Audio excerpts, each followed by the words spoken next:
Today we are looking at some photos of murder victims taken by their killers.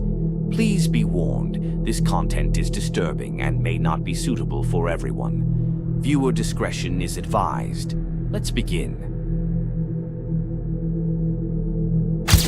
Israel Keyes, a notorious serial killer, meticulously planned a grim deception to extort a ransom from the family of Samantha Koenig, an 18-year-old barista he had abducted. After kidnapping and murdering Samantha, Keyes stored her body in a shed, keeping it preserved in the cold Alaskan winter. Weeks later, Keyes staged a horrifying scene with her lifeless body to make it appear as if Samantha was still alive. He manipulated her face, sewed her eyes open with fishing line, and placed a newspaper in her hands to show the current date. Keyes then took a photo of the scene and sent it to Samantha's family, demanding ransom money, all while knowing she had been dead for weeks. Christine Thornton, who vanished in 1977, was identified by a relative in 2013 from a collection of photographs taken by serial killer Rodney Alcala. Alcala, known for his disturbing photo collection, had taken the photograph of Thornton shortly before her disappearance. The image was found among other disturbing photos recovered from his belongings. Thornton's remains were discovered in 1982, but it wasn't until decades later that her identity was linked to Alcala's collection. The photograph, taken near the site where her body was eventually found, provided a connection between her abduction and Alcala's crimes. Serial killer and necrophiliac Jerry Brudos abducted 19-year-old college student Karen Sprinker from a department store parking lot. He took her to his garage where he forced her to model women's underwear and pose for photos. After taking the photos, Brudos killed her by hanging her from a hook in his ceiling. He then sexually assaulted her lifeless body and mutilated her, cutting off her breasts. Brudos kept the photographs as trophies, reflecting his disturbing obsession with his crimes. His brutal actions were uncovered when police arrested him, leading to a grim investigation that revealed the full extent of his horrors. Dennis Rader, infamously known as the BTK Killer, earned his name from his brutal method of binding, torturing, and killing his victims. Following his heinous acts, Rader would often engage in a macabre ritual of donning his victims' clothing. He would then tie himself up in a similar fashion to how he had restrained his victims and take explicit photos of himself. These photographs served as both trophies of his crimes and a means to relive his perverse fantasies. Rader's disturbing practices remained hidden for years until his eventual capture, which led to a revelation of the depths of his sadistic behaviors.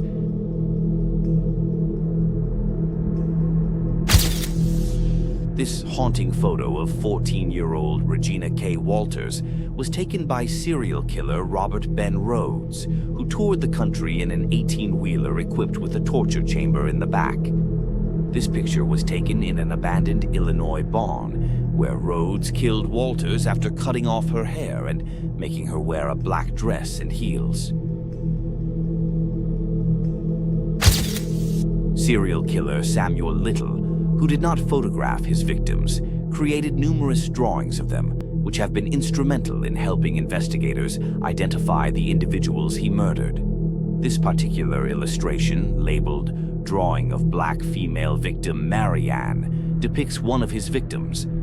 Little claimed he killed Marianne in Miami, Florida, during either 1971 or 1972. His detailed sketches, often accompanied by descriptions of his victims, provided crucial leads for law enforcement. Despite his claims, the identification of Marianne and other victims remains a challenging task, but Little's drawings continue to aid in the investigation of his extensive criminal record. Chris Bryson was a would-be victim of the notorious serial killer and torturer Robert Berdella. Unlike some of Berdella's other victims, who were subjected to prolonged and brutal torment, Bryson managed to escape in 1988. During his captivity, Bryson had endured significant abuse, but seized a critical opportunity to flee. He bravely alerted the police to Berdella's activities, providing crucial information about the torture chamber and the gruesome acts he had witnessed. Bryson's escape and subsequent report were pivotal in leading authorities to Berdella's home, where they discovered evidence of his horrific crimes and ultimately arrested him.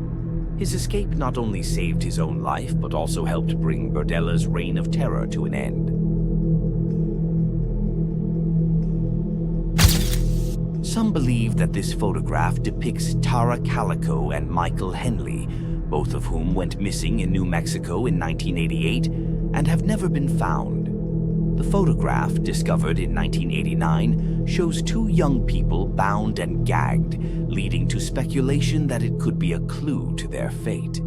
Tara Calico, a 19-year-old college student, and Michael Henley, a 22-month-old boy, vanished under mysterious circumstances, and their cases have remained unsolved for decades.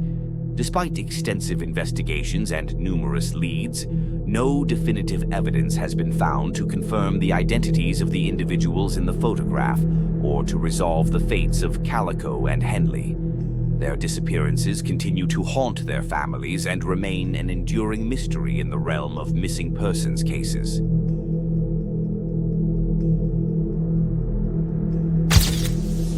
Judith Dull, an aspiring model, became one of the victims of the so-called glamour girl killer, Harvey Glattman. After relocating to Los Angeles, Glattman used his guise as a professional photographer to lure young women into his trap. He promised them opportunities for modeling work, which he used as a pretext to get them into his hotel room. Once there, Glattman would restrain them, photograph them in distressing and degrading poses, and then kill them. Judith, who was 19 years old and recently divorced, responded to Glattman's offer to pose for a crime fiction magazine. Tragically, she fell victim to Glattman's horrific scheme. Her body was later found, along with those of his other victims, in locations around the city. Glattman's crimes shocked the community and underscored the dangers lurking behind seemingly innocent job offers.